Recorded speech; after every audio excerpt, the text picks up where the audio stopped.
Yeah, certainly we haven't seen the same level of adoption in Australia. It's one of those things. I remember back in 2004 when we first started doing streaming, even in North America, the first few streams that we did, people were kind of going, what are those things? We're not quite sure what they are, or what that is, or what to think about it, or how to evaluate it. Was this a good thing if you're a shareholder, or a bad thing? And eventually investors get more and more comfortable with it, and now generally speaking, when a streaming company makes an investment into a company, it's received as a good thing. In Australia, I think it's still back in those early days of 2004 that North America was in, where the market's not quite sure what they are, how they work, if it's a good thing or a bad thing. And so it's just a matter of, I think, more and more has to be done, and the market will get used to it, and a lot of companies will use it as a source of financing.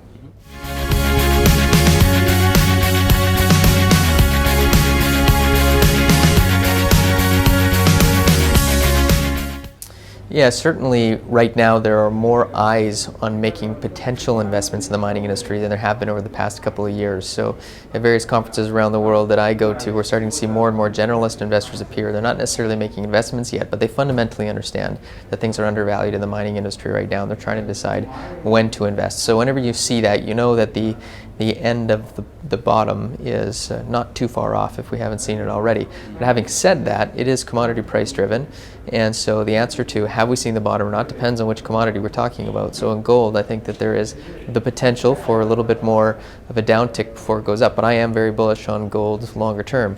There are metals like nickel where I think we have to be pretty close to a bottom because nobody's making money, or very few companies are making money, so it really is commodity dependent. But if we're not near a bottom, we're in trouble.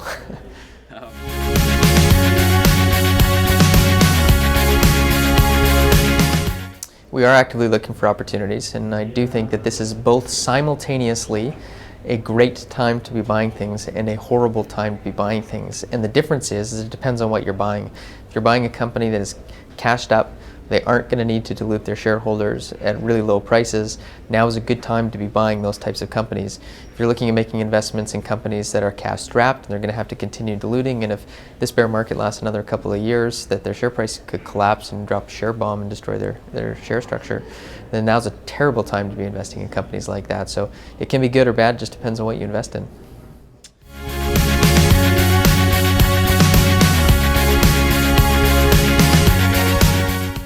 Well, there's quite a bit of herd mentality in investing in the mining industry, and so when smart money goes into something and a company is relatively well capitalized, those tend to be the opportunities that people want to invest in. So the best advice that I could give to management of a mining company is get cashed up from a form of financing that makes it so that investors know you don't need their capital anymore. So whether you do a royalty financing or stream financing, or whether you just raise a little bit of equity, do something to show that you don't need the markets, that is when you'll get a re-rating in your share price, and the markets will offer you more money to push your project forward.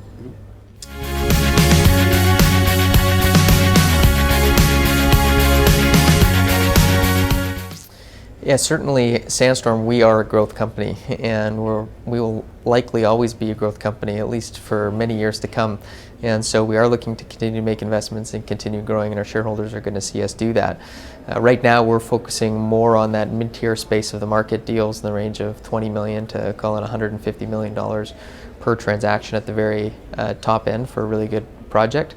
And as we continue to grow the business, we'll do larger and larger deals. But having said that, to answer your question about adoption of the industry and large deals, you're starting to see a number of billion-dollar streams being done. So the industry is adopting it en masse, and even the large, very liquid companies that have lots of sources of potential capital, even they are doing streams. So for junior mining companies to not take it seriously would be a big mistake, even when the big guys are doing it.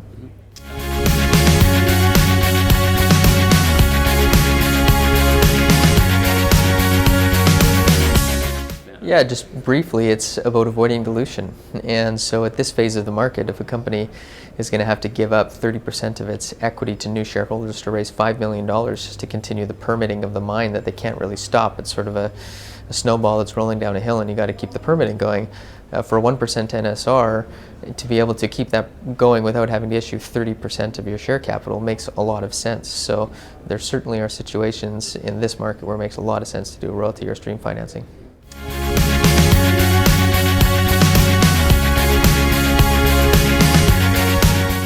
Yeah, for me as a CEO of a company that's looking at investing in other mining companies, the value for me being here is seeing those companies and seeing what is out there.